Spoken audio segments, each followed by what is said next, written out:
honnêtement, je crois que c'est la première fois que je ressors d'un film avec un sentiment que je ne peux même pas expliquer.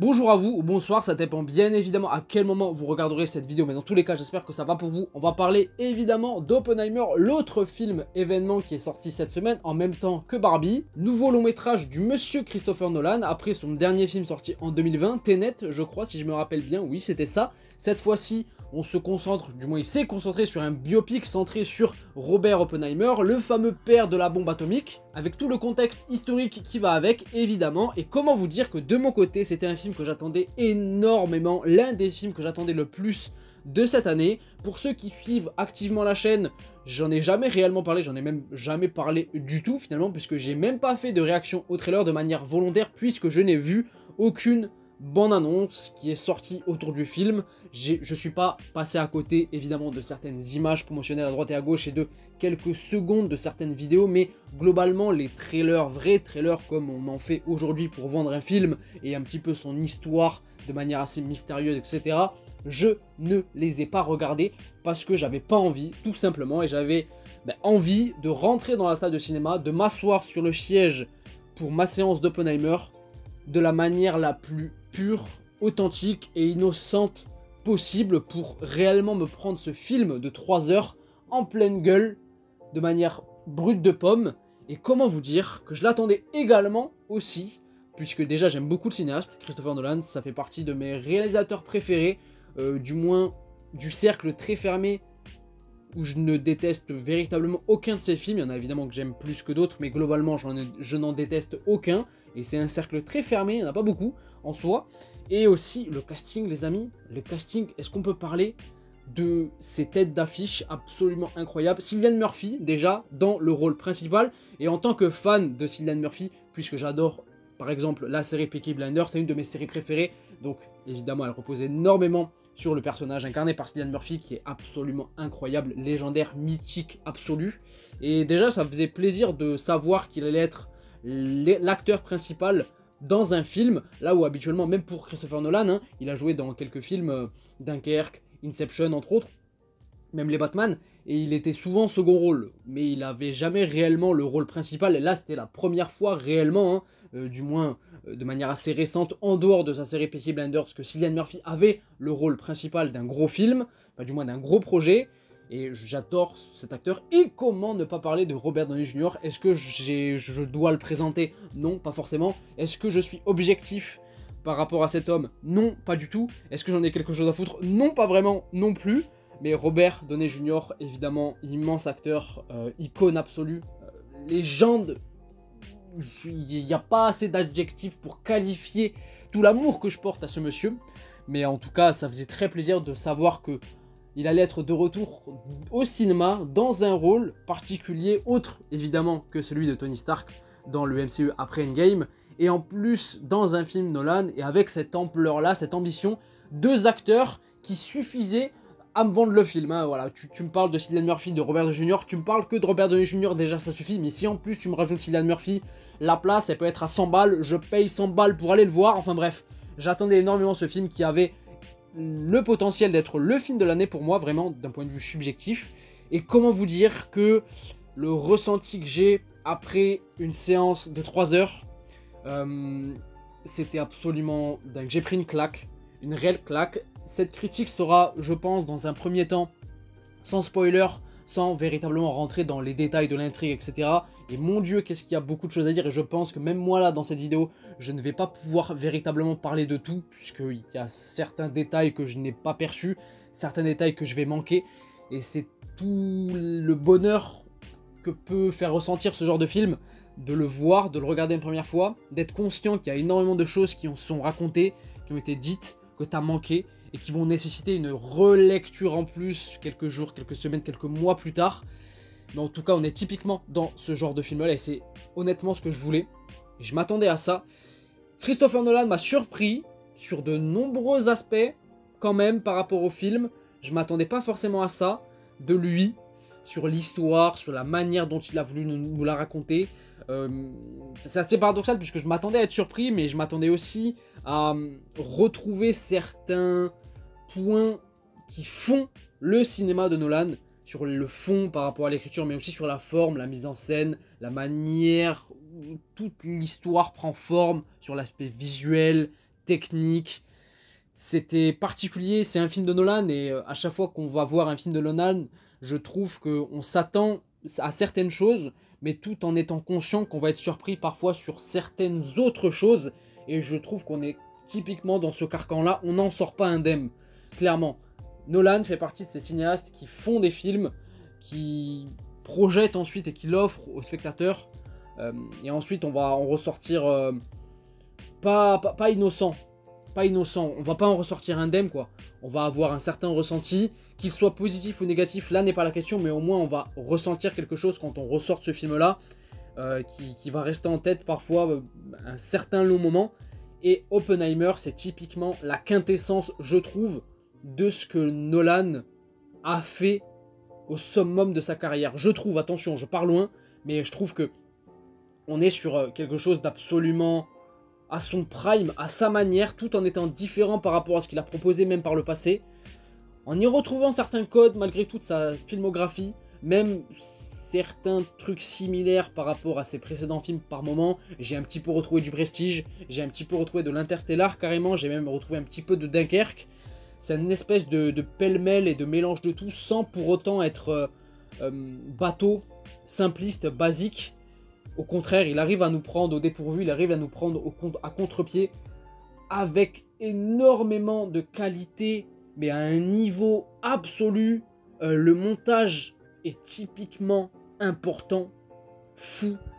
Les dialogues, les acteurs, je parlais de Cillian Murphy, de Robert Downey Jr., et je vais mentionner ça avant que j'oublie, mais Cillian Murphy, il livre une performance absolument dingue, puisque le gars, il arrive à nous faire ressentir une certaine froideur, quelque chose d'assez stoïque sur son visage, et le film, la mise en scène, surtout par rapport à son point de vue à lui, puisque le film, il est, sans trop rentrer dans les détails du film évidemment, sans spoiler, mais on est sur deux histoires presque parallèles, même deux films presque totalement différents, parallèlement opposés, puisque d'un côté on a l'histoire du point de vue raconté du point de vue d'Oppenheimer en couleur, et on a le point de vue de Lewis Strauss incarné par Robert Downey Jr.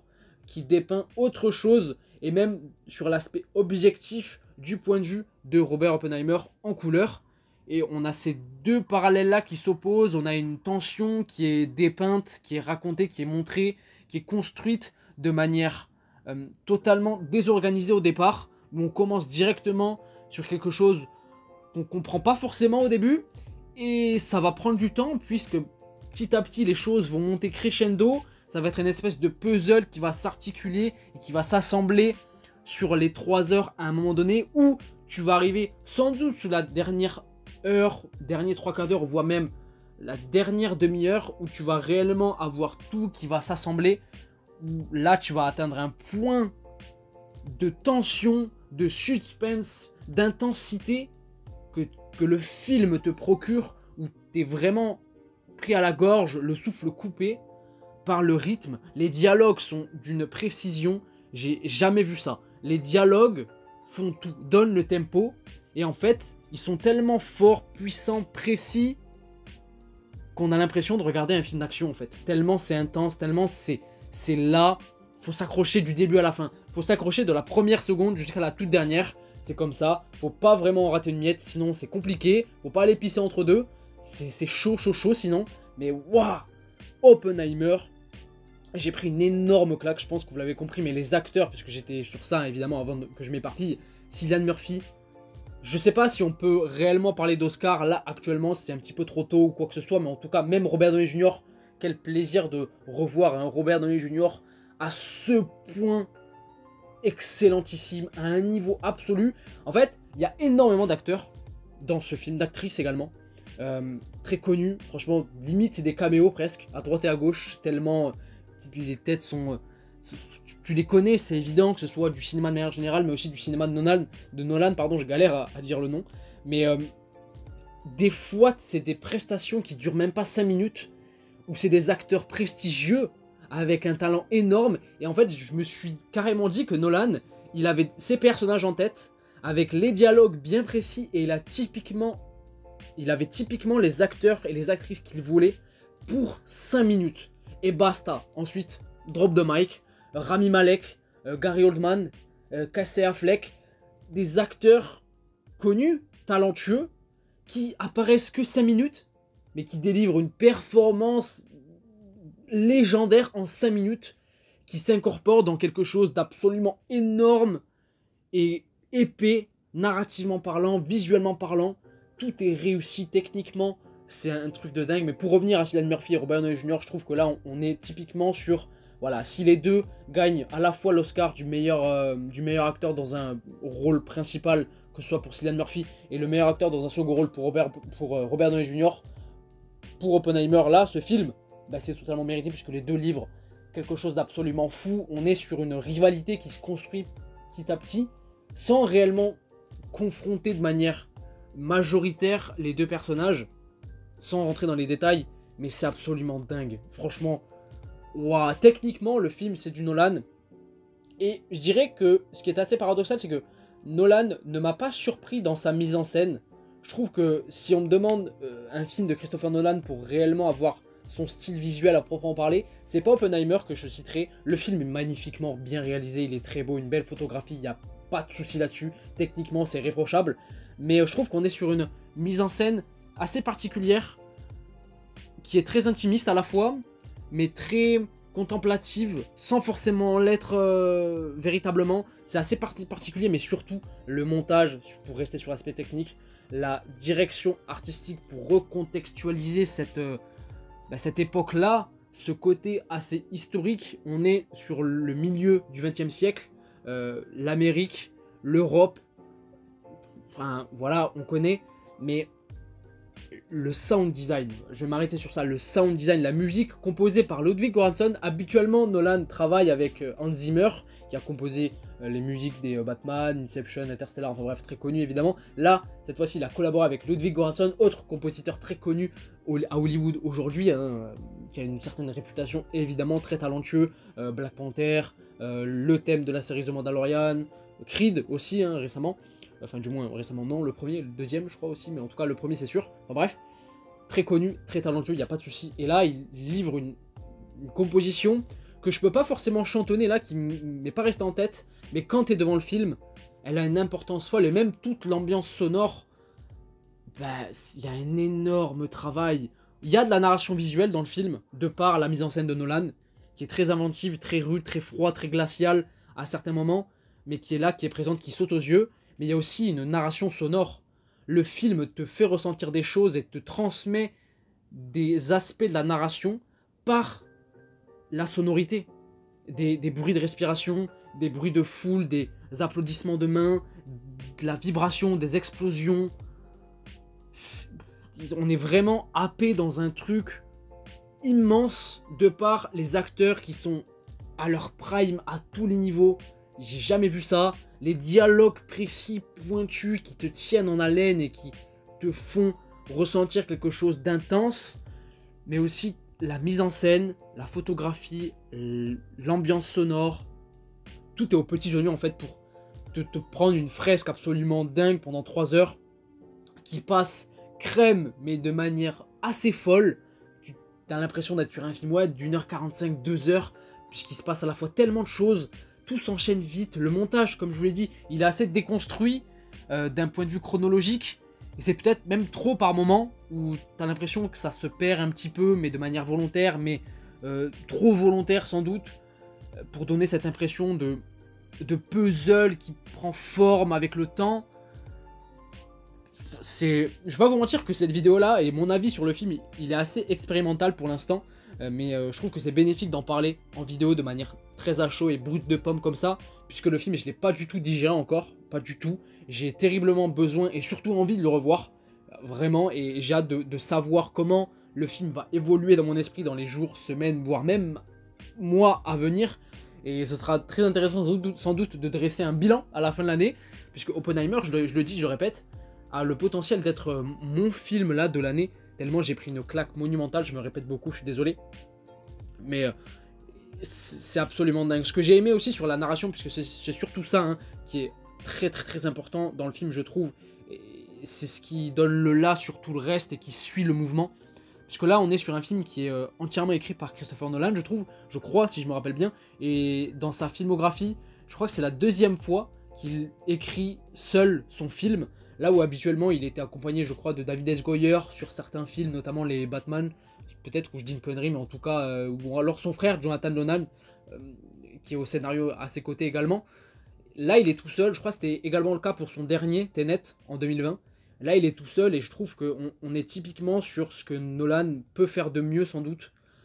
Les personnages qui sont développés, ce qu'ils racontent, l'importance qu'ils ont dans le récit, et le récit en lui-même, la manière dont il est construit, c'est typiquement quelque chose que Nolan seul pouvait faire. On est sur un biopic de Robert Oppenheimer, et biopic c'est un genre assez classique et connu du cinéma aujourd'hui, auquel Nolan ne s'était jamais exercé, et je trouve qu'il a réussi à apporter son truc dans son histoire et dans ce biopic qui dresse un portrait de Robert Oppenheimer. Et là où je l'ai apprécié aussi, ce film, c'est que finalement, oui, on est sur un film centré sur Oppenheimer, il emporte le titre, c'est évident, mais j'ai l'impression que le film ne porte pas un portrait de A à Z sur le personnage, sur l'homme qui était Robert Oppenheimer, tout en, enfin du moins en nous faisant comprendre réellement qui il était, pardon, pour qu'on dresse un portrait nous-mêmes en tant que spectateurs à la fin du film.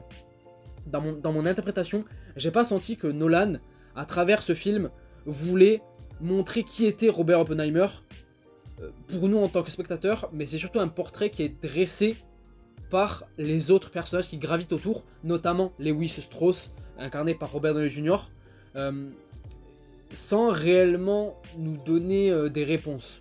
Et ce que j'ai aimé par-dessus tout aussi, c'est que finalement on est sur Robert Oppenheimer, le père de la bombe atomique, le père de la bombe nucléaire, et on sait aujourd'hui ce qu'elle représente, c'est l'arme ultime mais diabolique et monstrueuse au possible qu'a créé la race humaine. Et d'ailleurs cette fameuse bombe atomique qui est dépeinte presque comme une entité réelle et vivante planant autour de tout ce qui se passe dans cette histoire, représentant à la fois la menace ultime mais aussi le catalyseur de la narration.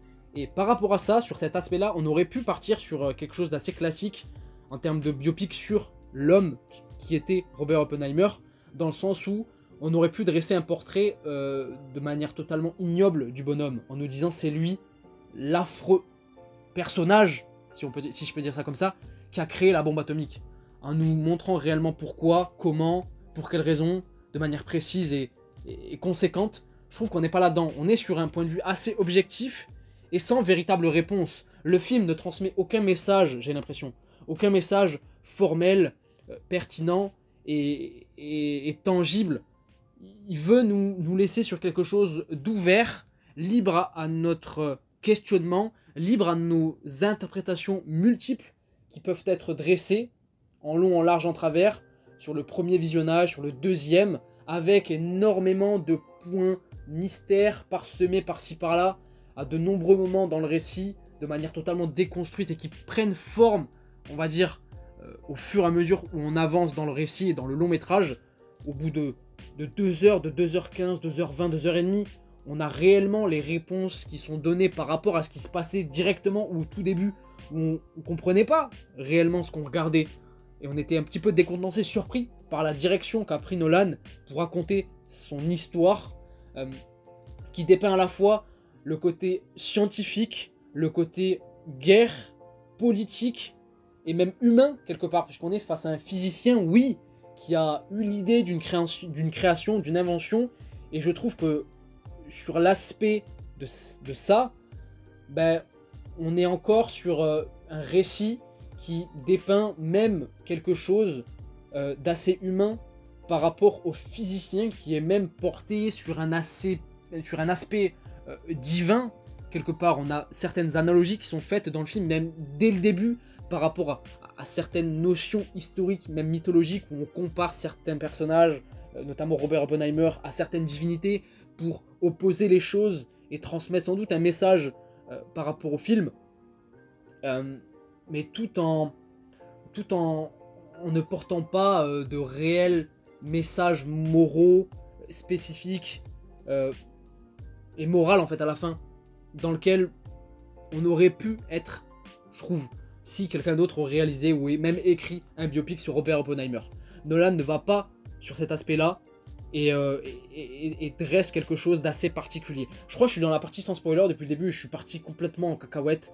On va, je pense, rentrer dans la partie avec spoiler, mais en tout cas, pour ceux qui vont quitter la vidéo là à ce moment et qui étaient possiblement, enfin du moins attendaient d'être convaincus ou pas par ma vidéo et par cette partie sans spoiler pour aller voir le film ou non, allez-y, véritablement.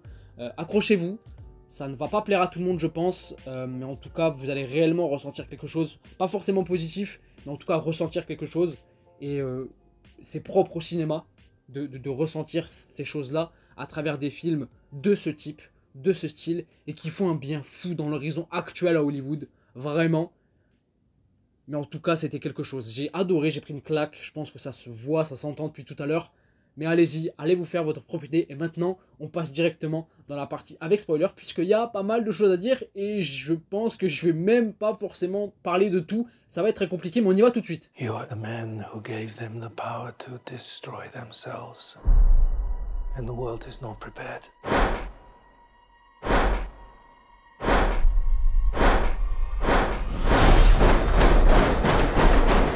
8, 7, 6, 5, 4, 3. On est réellement face à deux films en un. D'un côté, le point de vue de Robert Oppenheimer en couleur, qui est d'ailleurs mentionné, du moins, qui a un titre hein, au tout début, dès la première image, je crois, de ce film et de cette partie-là, face caméra, par rapport à Robert Oppenheimer, incarné par Cillian Murphy, qui est absolument dingue, je le répète encore une fois, magistral, une prestation incroyable.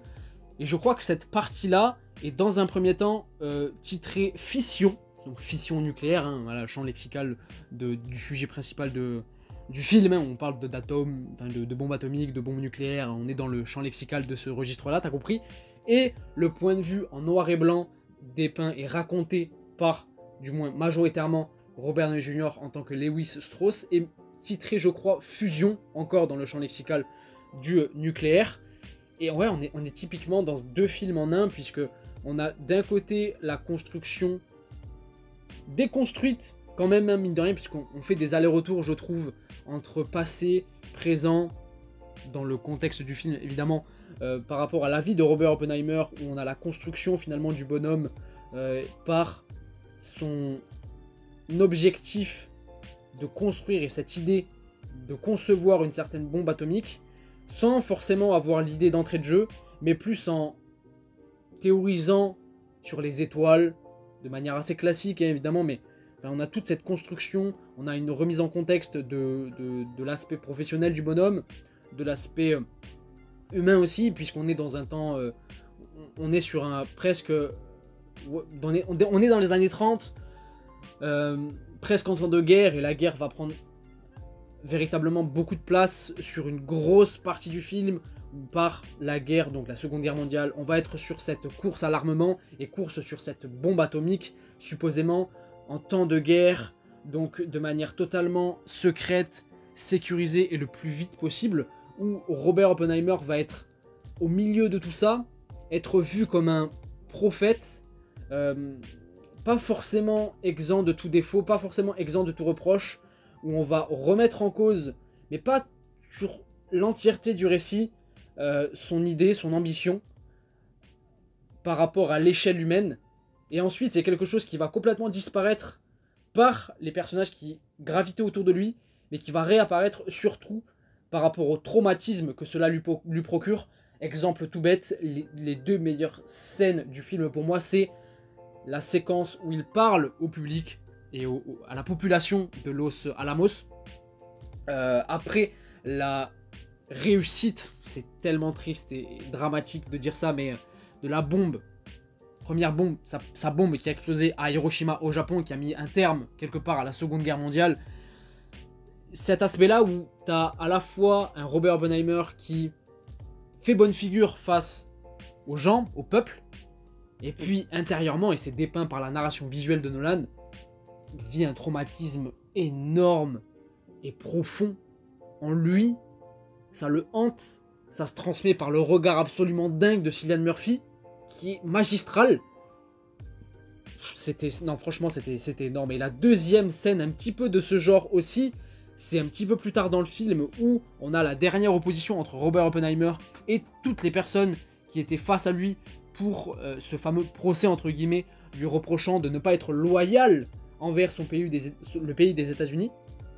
Où là, finalement, il y a tout ce traumatisme lié à l'explosion de la bombe Hiroshima au Japon et de tout ce que cela a représenté d'un point de vue civil, d'un point de vue politique, mais aussi humain par rapport à lui, puisque c'est son œuvre finalement qui a construit, ou du moins fait subir des atrocités pareilles, sans réellement en être conscient, mais tout en étant dans une forme de supposition. Et c'est ce que j'ai aimé justement avec Nolan également, c'est ce qui m'a surpris en bien pour le coup, c'est que finalement, je croyais à travers ce film Oppenheimer et sur évidemment la création de la bombe atomique, qu'on allait être sur un film typiquement où Nolan allait pousser l'aspect scientifique et théorique sur cette construction, on va dire, de la bombe atomique, où on allait vraiment pousser le truc à un niveau absolu, parler de mécanique quantique, de physique, de science, de manière vraiment poussée,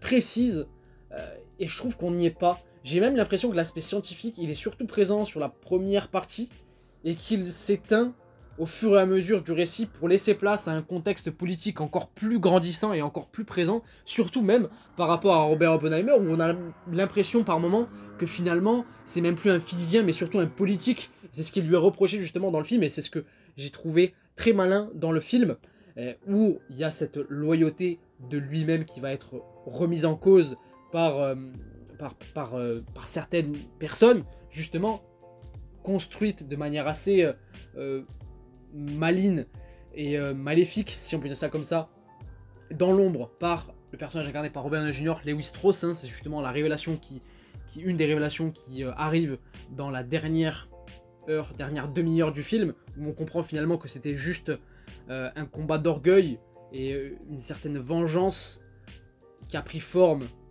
dans le temps par rapport à Robert Oppenheimer, peut-être par une certaine forme de jalousie également, sur le fait où c'est cet homme-là, ce simple physicien, qui a été l'homme le plus connu du monde et le plus important même du monde à une certaine période historique par rapport à son œuvre, par rapport à sa création, tout en nous construisant une certaine humanité malgré tout, qui est glaciale, qui est froide dans le film. Je vous jure, Cillian Murphy, le regard qu'il a dans le film, froid, glacial, même presque inhumain par moment, pour réellement transmettre des émotions sans parler, c'était quand même conséquent. C'était quand même conséquent. J'ai rarement vu ça, une telle tension qui te prend à la gorge dès le départ finalement, et qui monte crescendo au fur et à mesure du film. Non, c'était franchement énorme. Franchement, c'est assez dingue. Et la malice aussi qu'a le film, c'est que ce procès auquel fait face sur le deuxième point de vue du film, hein, quelque part, c'est-à-dire qu'on est vraiment sur une construction de la bombe atomique et de l'histoire qui va avec, et puis de l'autre côté, t'as le procès de Robert Oppenheimer sur sa loyauté envers les États-Unis. Et en fait, ce qui est fort, c'est que par exemple, le personnage incarné par Matt Damon, qui est excellent également, qui fait partie du casting, qui est à son prime, hein, ils sont tous très très bons, ils sont tous excellents, il n'y a pas de problème.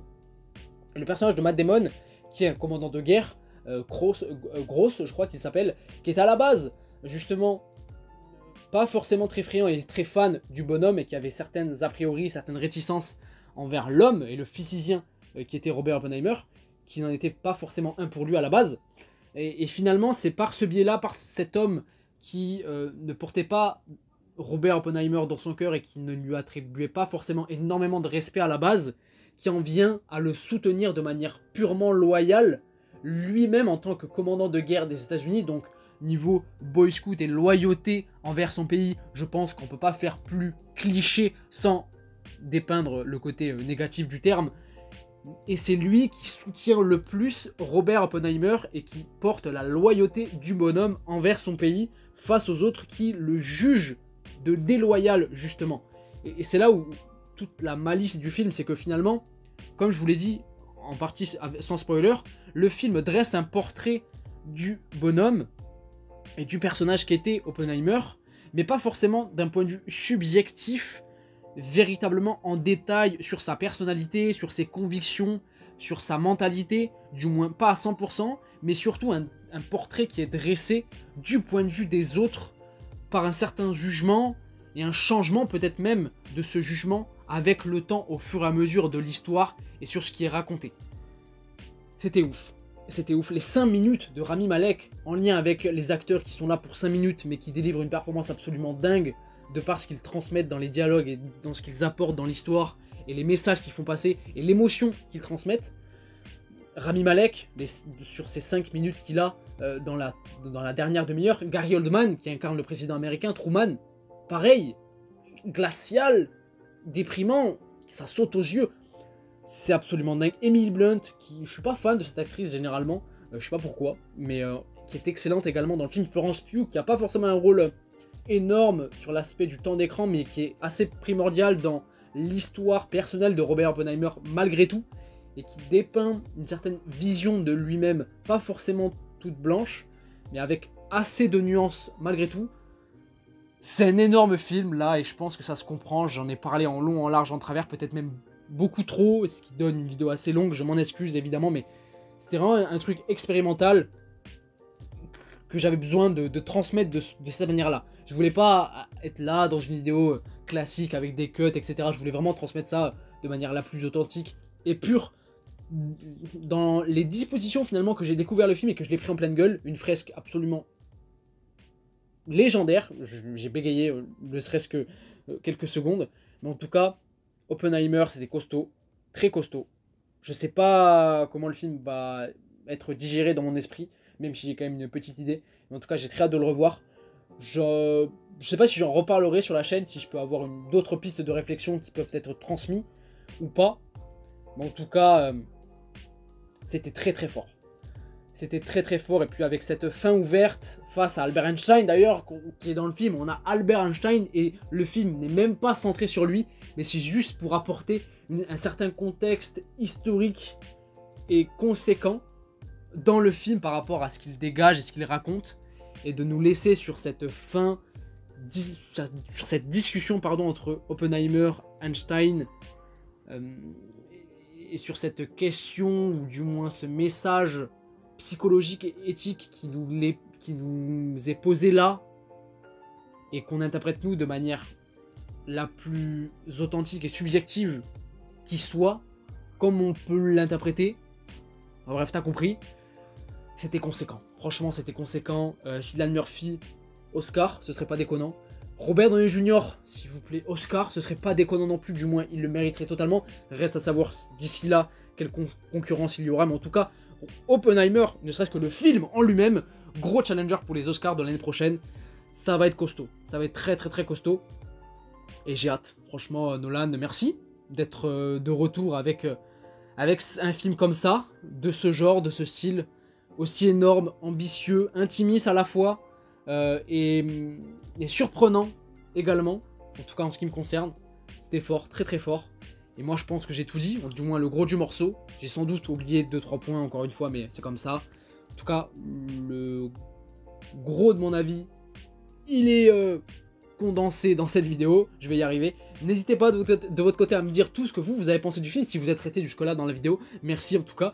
Mais en tout cas, partagez-moi votre avis en long, en large, en travers, ce que vous avez aimé, pas aimé véritablement dans le film, hein, s'il y a des choses que vous avez reprochées d'un point de vue négatif.